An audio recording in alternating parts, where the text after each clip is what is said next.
Okay, so welcome everybody. Sorry for the delay. It's a pleasure to have Bruno Staffa talk to us about the Weyl Law for one cycles. In applications, please go. Thanks, Stefan, for the presentation. I'm very happy to speak at this seminar and participate in this program. The title of the talk is Weyl Law for one cycles and applications. So I will start with the applications to motivate what the Weyl Law is. So first, I'll start with the definition that's probably familiar to most of the audience.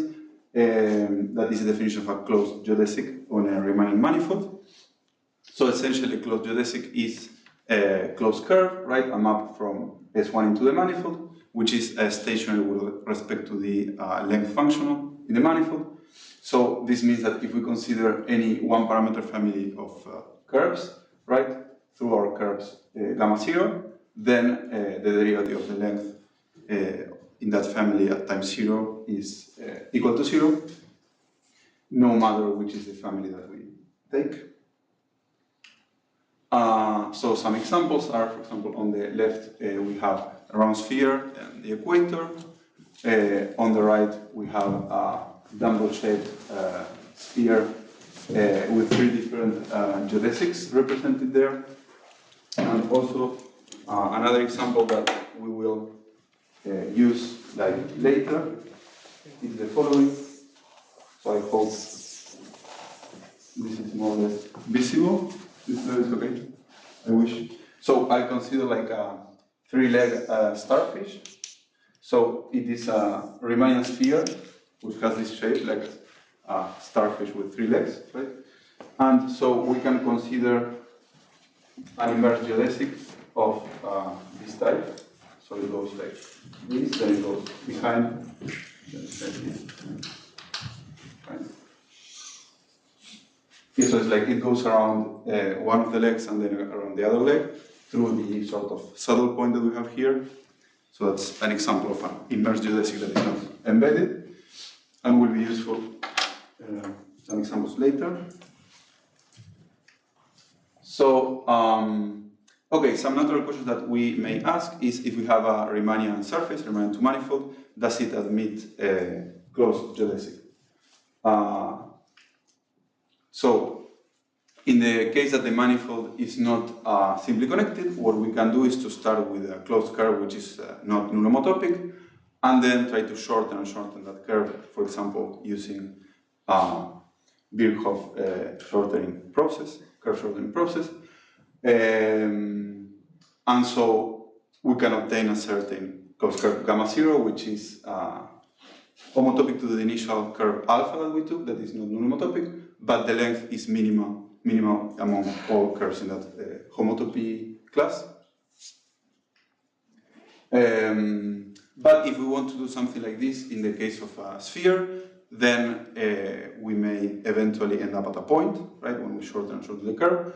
So the problem for Riemannian spheres is harder, but it was solved in 1917 by Birkhoff, who showed that every Riemannian two-sphere admits an immersed closed geodesic. And he introduced a method that is called min-max method, that we will talk about more later. And then Lichtenstein-Schneermann in 1929 showed that not only there is one, but there exist at least 3 different embedded closed geodesics in any Riemannian sphere, so improving the result of Birkhoff. Okay, so now that we know that in both cases, both simply connected and non-simply connected, there are closed geodesics, we can investigate the question of how many closed geodesics are there in a Riemannian manifold. In particular, if there are infinitely many ones. So a result by Franks, Van Gel, and Kingston shows that on every two-sphere with any Riemannian metric, you can find infinitely many geometrically distinct closed geodesics. So in this case, there are infinitely many of these objects. But we can further ask, for example, okay, there are infinitely many, how are these geodesics distributed in the manifold? So for example, if I pick like an arbitrary open set of the manifold, is it true that it will intersect one of the closed geodesics? So if that is the case, it means that the union of the images of all the closed geodesics is a dense set in the manifold. So that's why the question posed here is whether the union of all the closed geodesics on M forms a dense set. And we can also ask for sort of a quantified version of of the density, that is whether there exists a sequence of closed geodesics which is equidistributed in the manifold. So what do we mean in this talk by... Regarding the infinity many, so can you compare this with the Birkhoff? So the Birkhoff one says 3 but they are embedded, right? So Birkhoff says that there is one immersed, I think, then Houston Sherman 3 embedded, yeah. And this one says that you have infinitely many immersed. The 3 was sharp for the embedded, right? Right, for the embedded, right, for certain metrics on ellipsoids, 3 is the... Right. And for instance, in that example, which are the infinitely many immersed, which are the distinct? For instance, in the ellipsoid, so I don't quite remember of the, but I mean, when you just said the sequence that I see that goes around. Well, no, yes, this is for. Right. So on the ellipsoid, I don't know if someone else remember like the construction, but I think there are certain like ways to. So you have like the three like maybe, and so you have like sequence of geodesics which sort of do. Yeah, I don't want to lie because I don't quite remember, but somehow they go around each of the different. Yes, like maybe the ellipsoid is almost like a two-legged starfish, and then the same thing happens over there. So there is some geodesic that goes on one. If the geodesic is long, the ellipsoid is long. There's a geodesic, it goes around here, then it crosses to the other side, then it goes around, it crosses back and forth and back and forth like that. You can get a lot of closed geodesics that way. Okay, thanks. Okay. So yeah. So that was about infinitely many closed geodesics. You're welcome. So we're trying to define what does it mean for a sequence of closed curves to be equidistributed in the manifold. So the definition that we will use is the following: the sequence gamma I of closed curves is equidistributed if the following this relation holds, right? So if we take, so this means that like if we consider the length of the first like k curves intersection with u divided by the total length of the first k curves, that converges to the volume of u over the volume of m. So somehow we can recover the volumes of open sets, so like the measure induced by the Riemannian manifold, by considering the length of the portions of the curves intersecting u for each I. And observe that this equidistribution implies density, because if there was an open set that doesn't contain any geodesic, then the right-hand side would be positive, but the left-hand side would be 0, right? So this is a stronger property. So I think we're having an issue with the size of the... okay, now I think we can read all of it. Okay, and an equivalent formulation is integrating functions. So instead of considering like the length of a curve intersection u, we consider the integral of functions along the curves gamma I, and we should have the same sort of asymptotic, like some sort of average integral of the function over the first k curve should converge to the average integral of the function over the manifold.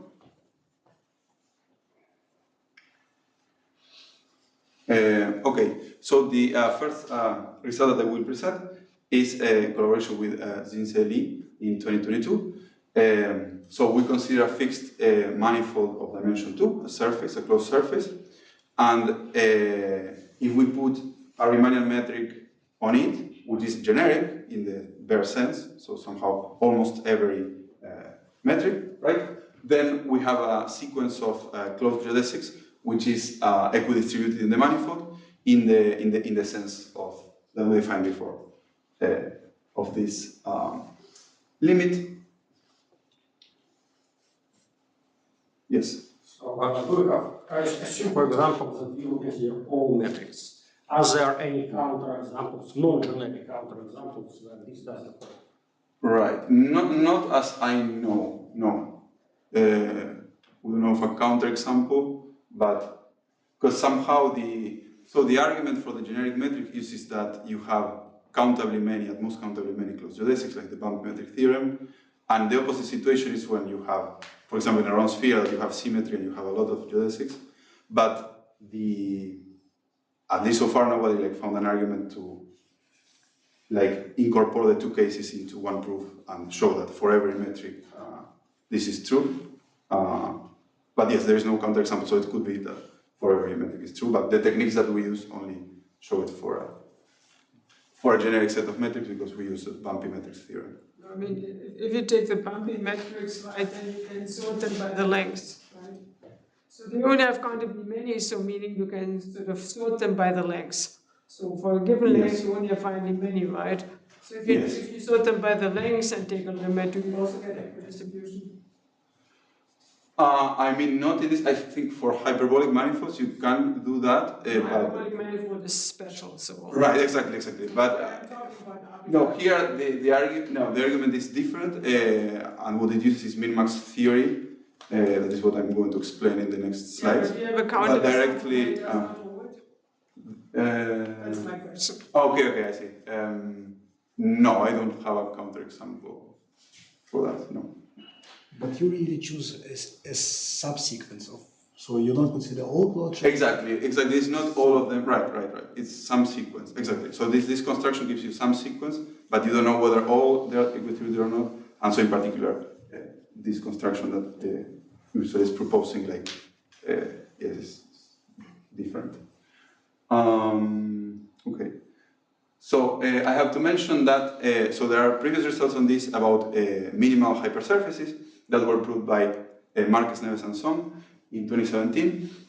So it's a similar setup, but in their case they consider a manifold of dimension between 3 and 7 because of regularity theory for minimal hypersurfaces.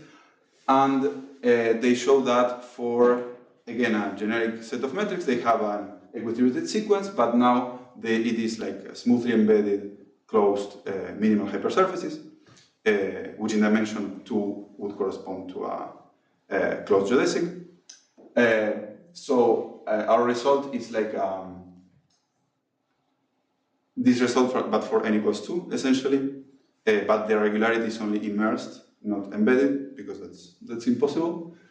And also it's worth mentioning that in 2018, Song solved the Yao conjecture that was about existence of infinitely many minimal hypersurfaces on, on 3 manifolds originally, the conjecture, but he solved it for dimensions between 3 and 7.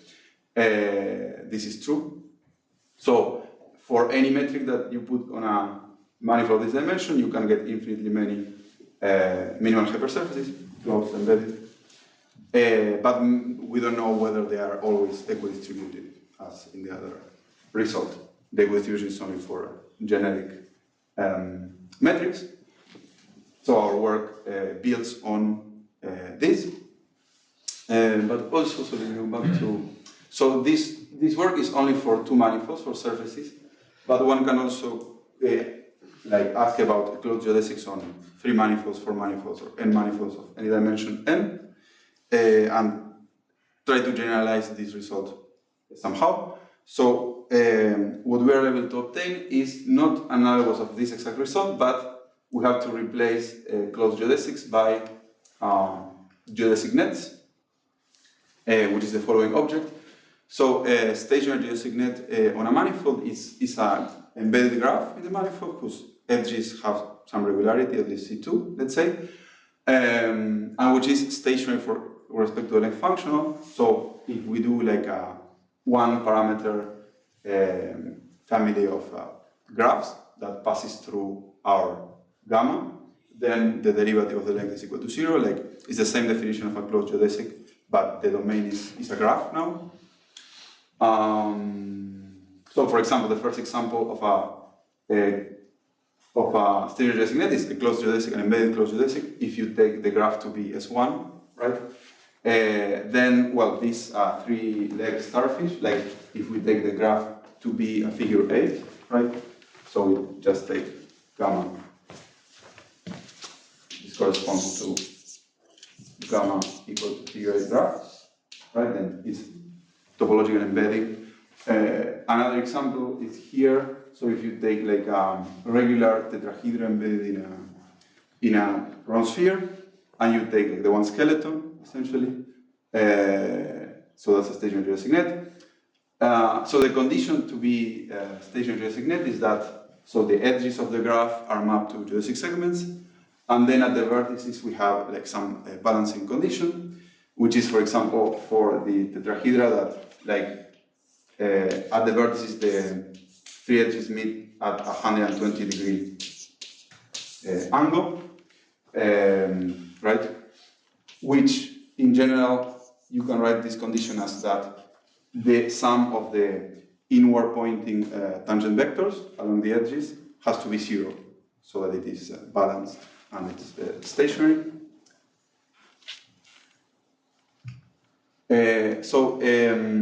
Okay, so when we use stationary geodesic networks, we can obtain the following result in collaboration with Yevgeny Lyubomovich. Again, you take a manifold, but now the dimension can be any number more than 2 or equal to 2, and we put generic metric on it. Then, if we take the union of all the embedded stationary geodesic nets in the manifold, that forms a dense subset of the manifold. Something that is important to say is that in these graphs we allow like the edges to have different multiplicities, so we can have I don't know, multiplicity 2 here, multiplicity 3 here, 1, 1. So it's a weighted multigraph, in fact, and also it can be disconnected. So when I say these geodesic nets maybe have connected components. Okay. And the stronger result that we obtained first with Cinceli in dimension 3, and then extended to dimension greater or equal than 4, that for a generic set of metrics, we have an equidistributed sequence of stationary geodesic nets in the manifold, in the sense of equidistribution that I explained before. And why it doesn't follow by the previous theorem? So why doesn't close geodesic? Because so this one implies the other one. Okay. Yes, like this implies. Oh, sorry. Okay. Yeah. Like theorem 4 implies theorem 3, right? But first we prove theorem 3 because you need less. So you don't need the full Weyl law to prove the density. You only need certain estimates. Okay. And then we prove the equidistribution that is a bit harder. Yeah. Okay. So the proof of this result uses Almgren-Pitts Min-Max Theory. So I'll try to briefly introduce what it is about. So one studies the space of k-dimensional Lipschitz cycles with mod 2 coefficients for our purposes, but the same construction can be made with other coefficients. So one can think of that space as Lipschitz generalization of closed smooth embedded submanifolds. Okay, so we look at that bigger space, and in that bigger space, Almgren and Pitts developed a Morse theory for the mass functional. So the mass functional means basically generalization of the k-dimensional volume. So if the mass of k-dimensional submanifolds will be really the volume. But it's possible to generalize that to these Lipschitz chains, okay? And so the idea is that this larger space has good compactness properties that will allow us to produce critical points of this functional. Okay, And the critical point of this function are the so-called stationary integral k-variables, which are Lipschitz generalizations of minimal submanifolds, essentially, but they can have singularities in this case. So essentially, we work with this space, we produce a stationary integral k-variable, and then in some cases, we're able to upgrade the regularity to something smooth or something, in our case, we will be happy with having stationary geodesic net for the case of 1 cycles, k equals 1. Okay, but how does Min-Max theory, Almgren-Pitts Min-Max theory produce these critical points, these stationary variables? Okay, maybe I have to say that this functional, this mass, has very low regularity, is not even continuous in the space of k cycles, so we cannot think about critical points in the sense of like differentiating as if it was a Banach manifold or something. So what we do instead is to use this geometric construction that's called sweep outs. So I'll just do a very simple example for a surface. So suppose that we have a surface like here, and we consider a Morse function on the surface, right? So we can consider a one parameter family of 1 cycles that are like there in blue, which correspond to the level sets of the function, right? So for every t in minus 1, 1, I put like the preimage of t as my 1 cycle. Okay, then this family is continuous in the so-called flat topology. So essentially what this means is that if I look at two values of t which are very close, like if I consider like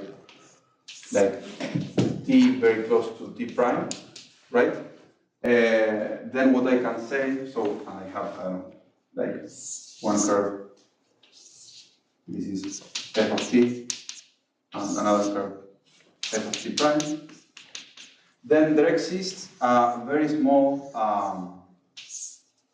surface or a two-chain, right? So these two chains, we call it tau, so that the boundary of tau is f of t minus f of t prime. So the boundary of this is the difference of the cycles, and also the mass of tau is very small, like it goes to 0, so it's less than epsilon, let's say, goes to 0 as t goes to t prime. Like in this particular case, we can take tau just to be literally the preimage of the interval t prime t, right? And it makes the work. As t prime goes to t, the volume of that goes to 0, the area. So that's the meaning of being continuous in the flat topology. Said it like in a simplified way. Okay, so we have this one parameter family of 1 cycles, which is continuous in the flat topology. And then we want to say, what does it mean for this family to sweep out the manifold? So in this case, we will say that it does sweep out the manifold because there exists a certain way to glue this family of cycles, right? So in this case, it's like just taking the union, because it's a very nice example, and obtain a 2 cycle, right, which represents the fundamental homology class of the manifold. So if this happens, doing a certain construction that I'm not going to explain in detail, then we will say that the family is sweep out. So any Morse function, for example, on a surface induces sweep out with 1 cycles. So more in general, we will be concerned about more complicated families. So now instead of having like an interval, like a 1 parameter family, we have a multi-parameter family of dimension n minus k. N is the dimension of the manifold and k the cycles that we're taking, right? And so we say that if we have a continuous family like this in the flat topology, this family is a sweep out. If, okay, the following happens. So I'm going to describe this procedure to do the gluing of this continuous family of cycles and produce a single cycle, n cycle, okay? So you have an n minus k parameter family of k cycles, gives you an n cycle, sort of the how the dimensions relate.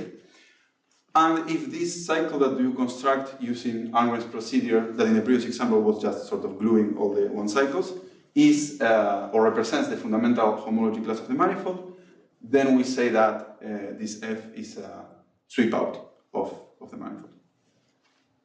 So is this the n minus k homology of this cycle space? Is this just the fundamental class?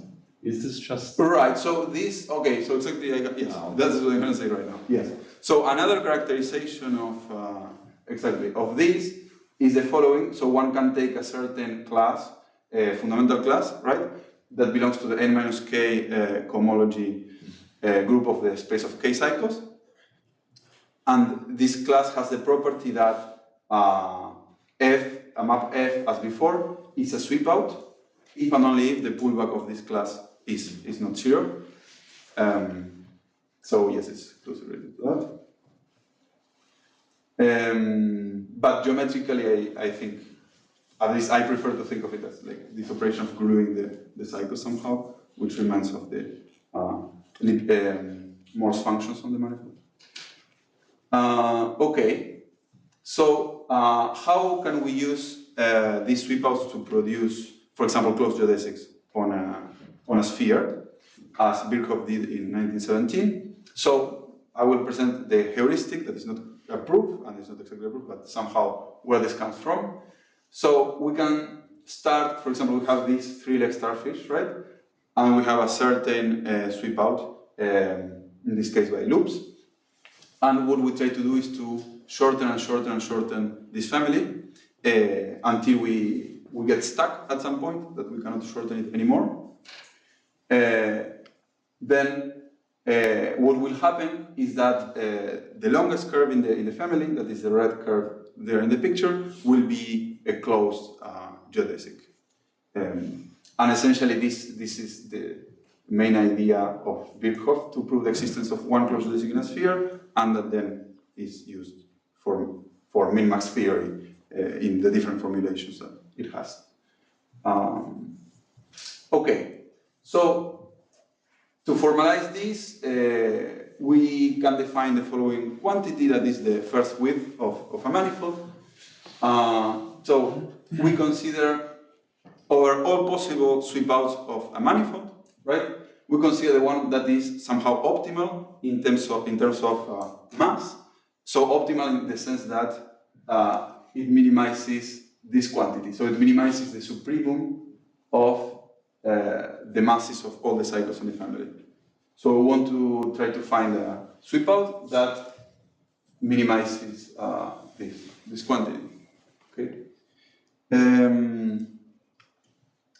So due to the work of Pitts, if we consider k equals 1, so 1 cycles, that is the case that I'm more concerned in this talk, this width is always realized by an embedded stationary geodesic network. So maybe we do not get a closed geodesic, that is what we would really like to get, but regardless of the dimension of the manifold, when we do this min-max construction, we always get a geodesic network in the manifold. Okay, and so the previous was defined as the first width, so somehow one may expect that there should be a definition of more than the first width. So we can define what is a P sweep out in a Riemannian manifold, and the way to do it is using this fundamental class of the space of cycles. So we said before that sweep out meant that the pullback of lambda is not zero. Then P sweep out means that the pullback of lambda to the P is not zero for corresponding value of P. And then we have the class of P sweep outs for each P, which are like smaller and smaller classes as P increases, right? Because the condition gets more restrictive, the pullback of lambda to higher power is not zero. Okay, and then we can do a definition like the same of the that we did before for the first width. I mean, max definition of the dimensional x. Sorry? There are no restrictions on the dimension of x. There are no restrictions, right? No. Then in whichever x you find it, you can restrict to a space of dimension like p times n minus k, because it's the rank that you need for the cohomology. But if you consider any x, I mean the definition is with any x. It doesn't give you any worse thing. Yeah, it's a cubical complex of any dimension. So we can define the min-max quantity, and because of the work of Pitts again, it holds that not only for the first width, but for every p, the p width is realized by a stationary geodesic network that has that corresponding length. So now that we are at this point, then it is a bit more clear like why we're using this, because what we're trying to prove is the existence of a dense sequence or equidistributed sequence, right, of geodesic networks, and this machinery is giving us like a different geodesic network for each p. But the problem is that it may happen that we get like the same geometric object with different multiplicities, right? Because here we are allowing in the multigraphs to have multiplicities, so we could really have only finitely many different geometrically distinct geodesic nets, and then we're not getting something that is dense nor equidistributed. So, so in order to prove the results, we will need to study what happens with these omega p's as p goes to infinity, with the asymptotic behavior of this. That, by the way, these omega p's are called the volume spectrum of a manifold. It's an invariant that one can associate with Riemannian manifold. Okay, but before mentioning that, I will mention that because in dimension 2 I said that we got closed geodesics, right? So how do we get closed geodesics if we use Almgren-Pitts theory that only gives you stationary geodesic networks? Well, it's a remarkable work of Chodos and Mantoulidis, where they show that on surfaces, the p widths are realized by collections of immersed geodesics in the manifold with certain multiplicities there. So in that case in particular, we can get better regularity, but when the dimension is higher than 3, we don't. Okay, so regarding the volume spectrum of this sequence of widths, so the first result about the asymptotic behavior is due to Gromov and Guth. So they show that for each Riemannian manifold, you have certain constant that depends on the manifold, so that the p width with k cycles for any k is bounded by this. So constant times p to the power of n minus k over m. So the growth is sublinear.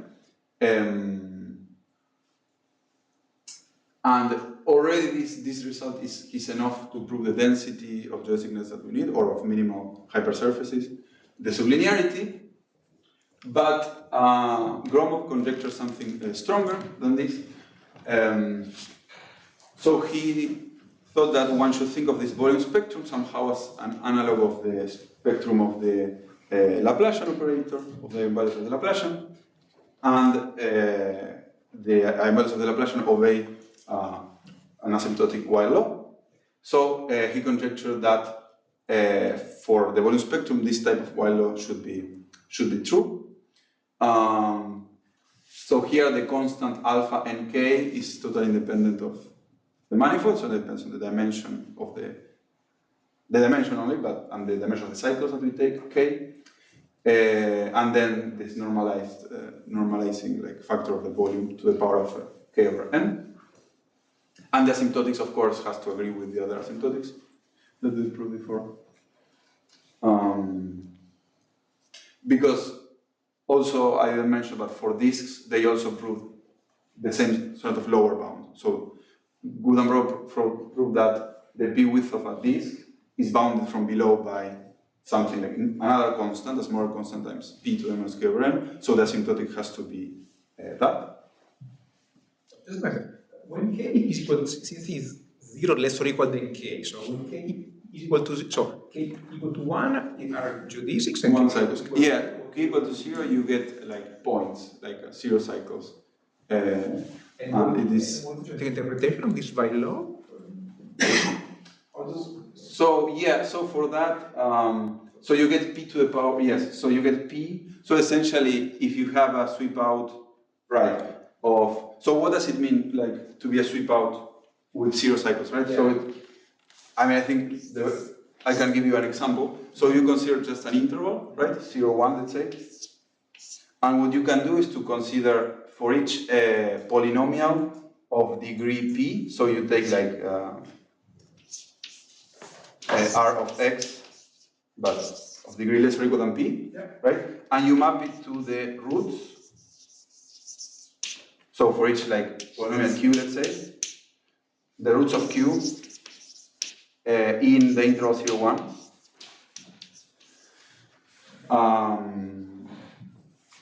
as a 2 cycle, like with C2 coefficients. So you can show that this is well defined. Because, for example, when you have complex roots and then two complex roots merge into a double real root, etc., like this is continuous in the for C2 coefficients. It's not true for integer coefficients. So what you will see here is basically, if you give me any collection of at most p points, right, it will appear like one time exactly because there's only one polynomial with those roots. So that's an example of a p sweep outs for this. So what this is telling is that, I mean, and it has to do with the same Almgren's construction, like you can define it in terms of the fundamental class and the pullback. So what this is telling you is that if you want to have p sweep out of an interval, then you need at least p points, right? So at some point in the family, like that's the interpretation. And in fact, like, you can use like this family, so for example, to construct the family in a rectangle just by taking like the fibers of the points. So that will give you a p sweep out, but that will not be optimal because Larry Booth showed that, and Gromov when they proved this upper bound for the widths, that you can get something sublinear. That is essentially using the linear family of parallel lines and deforming it in a clever way and using what they call the bend and cancel argument, where they use a lot of mod 2 cancellation to get something like sublinear instead of linear. But for 0 cycles, it's just linear, it's p. Okay. So, what is the progress regarding this conjecture? So first, in 2016, Ljubumovic, Marquez, and Neves proved it for domains in Rn and arbitrary k cycles. They proved it for contractile domains and even for a more relaxed condition, but we will only need to use the contractile part later. And they also proved it for manifolds for codimension 1 cycles. So that case of the Weyl law is what allowed Marquez-Neves to prove the equidistribution of minimal hypersurfaces. The case of codimension 1 cycles that correspond to hypersurfaces. Then in 2022, Guth and Ljubumovic proved it for 1 cycles in 3-dimensional manifolds. And last year I could extend that result to n-dimensional manifold for arbitrary n, essentially. And so these are the cases of the conjecture that are solved so far. So all the intermediate cases, like k between 2 and n-2 inclusive, they are open still. Let me talk a bit about what's the proof of this Weyl law, what are the ideas. So as I mentioned before, first the result was proved for domains in Rn. So that domains gives us like which is the constant. Like there's a constant that works for all those domains. Now we want to prove that this constant works for every manifold, not only domains of Rn with boundary. Okay, so roughly speaking, what we are going to do? We take our manifold, let's say here it's just a region of R2, but it's an example, and we pick a triangulation, Q1, Q2, Q3, etc., of the manifold. And what we want to do is to produce a an optimal p sweep out of this thing. So the way that we are going to produce that is to take somehow an optimal p sweep out of each of the qi's and then try to glue them together to get the p sweep out of the complete manifold with boundary or without boundary, depending on the case. Okay, but we have the following problem, right? So suppose we have only two cubes, Q1 and Q2. So on the left, we have the p sweep out, which is optimal for Q1. On the right, the p sweep out is optimal for Q2. But if we just take the sum of F1 plus F2, then this is not a family of cycles because it has like a boundary in the common interface between Q1 and Q2 that consists of, like in this case, like 4 red points and 3 black points. Right? So we cannot just take the addition of the two things. Okay, but what Liogumovich, Marquez, Neves proposed is, for example, in this case, k equals 1, n equals 2, but in general for the codimension 1 case, what you can do is the following. So try to add a family of segments F3, which is supported in the intersection of Q1 and Q2, right? And that has to vary continuously, of course, so that the boundary of this F3 is the boundary of F1 plus the boundary of F2, essentially. Then, if we're able to do that, well, first of all, we get a family of cycles that is the sum F1 plus F2 plus F3. But also, like, how much length are we adding now? Well, so in the worst case scenario, right, we are adding like the length of the Q1 intersection Q2, right? So the mass of F3 of X is less than the length of Q1 intersection Q2, right? Because no matter how many points we have here, we can find a collection of segments supported there of total length at most that. And so this, but remember that we want to prove the Weyl law, so we care about like the width times p to the, so we care about like the p width times p to the power of, in this case would be minus 1/2. So this is a constant, like we fixed the triangulation at the beginning. So this times p to the minus 1/2 will go to 0. So asymptotically, the mass that we're adding is 0. So we're not making things worse. So this is, of course, an extreme simplification, but it's kind of the idea for the codimension 1 case.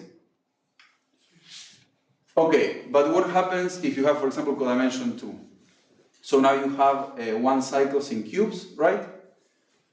And so now again, in the interface, we have different boundaries. The boundary of F2 is not the same as the boundary of F1. Okay, but now we would like to do something similar. We would like to put like some F3, right? So that, like here, like in the picture, like some grid collection of segments or 1 chains whose boundary is boundary of 1 minus boundary of 2. But the problem is that now we don't have the cancellation argument. Like we can have a priori, and I will show an example soon, an arbitrary number of points in this like boundary of 2 minus boundary of 1, and then to find the filling of this arbitrary number of points, like an isoperimetric inequality for this arbitrary number of points, I may need too much length, right? So it's necessary to do something else. And so, well, Good and English proposed the following. So first, the main issue, in fact, the more difficult one, is that you may have too many points in this interface. So what you can do is to replace the sweep outs F1 and F2 by two nearby sweep outs, F1 prime and F2 prime, for which the mass of the boundary is controlled. So the number of points in the boundary is controlled. So that yields to what we call parametric Cohere inequality, that I will explain a bit more later. And then you need to add filling of this, right? Oh, sorry, here it should say F1 prime and F2 prime. So the new families that have small boundary, then I need to find a filling of that. So this would be like a parametric version of the covariant inequality, because I have a multi-parameter family of the isoparametric inequality, sorry. Multi-parameter family of 0 cycles that are these points, and I want to find a continuous family which fills them with controlled length in this case. So essentially, this strategy, Good and Gomez proved that if one proves certain versions of these parametric inequalities that I will make more explicit for one cycles, then you can prove the Weyl law in general. So somehow they reduce the Weyl law to these geometric inequalities. So, okay, so why do we talk about coarea inequality? So, we can have an example like this. So here I have like a 3 that at each point it ramifies like 3 times. And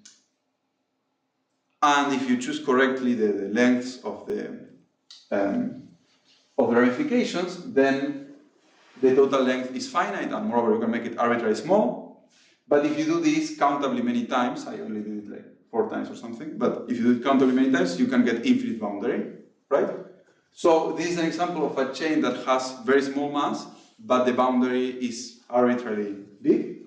So this is kind of what could happen in the situation we had before. Like maybe in our family we have like this and the mirror symmetry of this on the other side, right?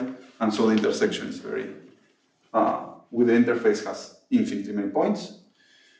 Okay, but what we can always do is, instead of considering the family in our square, for example, we can restrict to a smaller domain, right? So this square with the green boundary. So if we restrict to a smaller domain, and we consider just our tau restricted to this region MS, right? Then the mass of the boundary now is much smaller, right? Because I am avoiding the infinite ramifications. So in general, one can do this in any manifold with boundary. So if we consider a manifold with boundary, and we consider one chain for our case, but for k chains it works too, whose boundary is supporting the boundary of the manifold, as in the example before, then if you give me epsilon, I can give you a number s between 0 and epsilon, so that, like, if I take the restriction of tau to this region, a distance s or more from the boundary has mass less than equal than mass of tau over epsilon. So it is like this picture, like if I consider the restriction to this green region, then the mass of the boundary is controlled. Okay. Oh, sorry.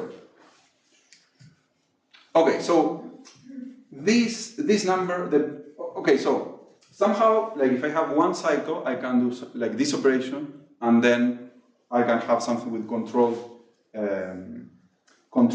mass of the boundary, and which is not very far from the original cycle, because I only cut like a small part near the boundary, right?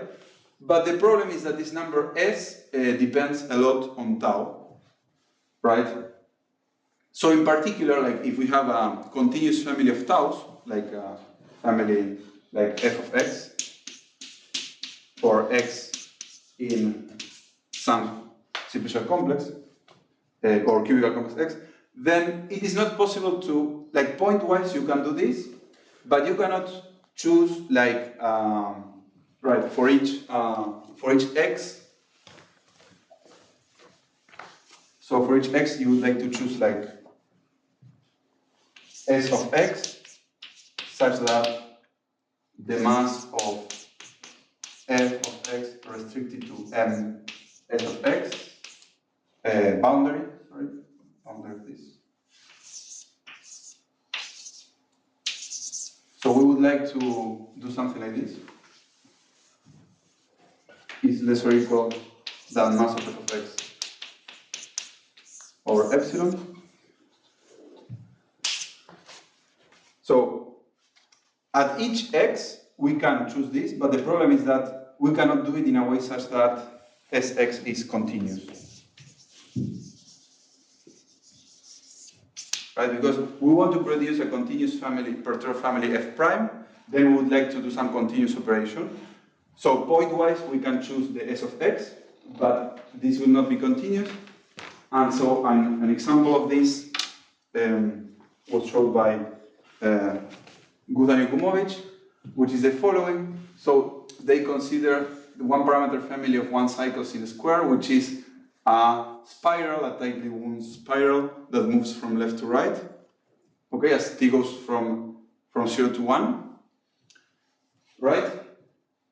So what's the problem with the spiral? Essentially that in the center, right? In the center, if you intersect the center of the spiral, you have infinitely many points, right? So at any point there is like some line that intersects the spiral in infinitely many points, right? So to be more precise, we can always define this S1, these two squares, S1 and S2, which like verify that. So this sort of this equation that I was saying, but with an equality. So like for the Si, S1 and S2, like when I intersect, I get exactly like mass of x over epsilon points, let's say, on the right and on the left. So like as the spiral moves, like these two squares will move as well, right? But they move in a continuous way. So what is the problem? That essentially the cut that I want to choose continuously either has to be s of x less than S1, right? So it has to be inside of the blue square, so that it's, or it has to be more than S2, right?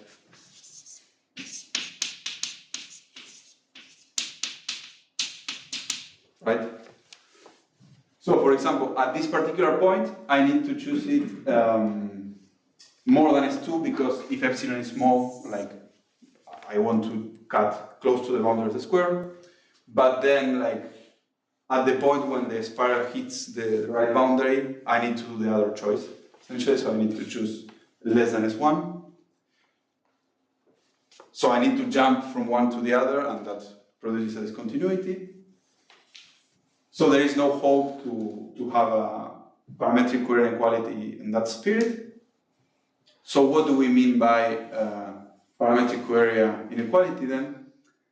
Well, it means the following. So if we start from a continuous f, right, which will have very large boundary, the interesting case, we want to construct a new f prime, which is very close to the original family, so that the mass of f prime doesn't increase too much, because I'm trying to construct optimal sweep out, so I don't want to add too much mass, right?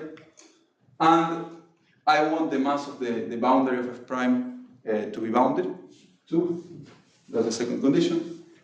So somehow, if I am able to construct this, then this is parametric query inequality.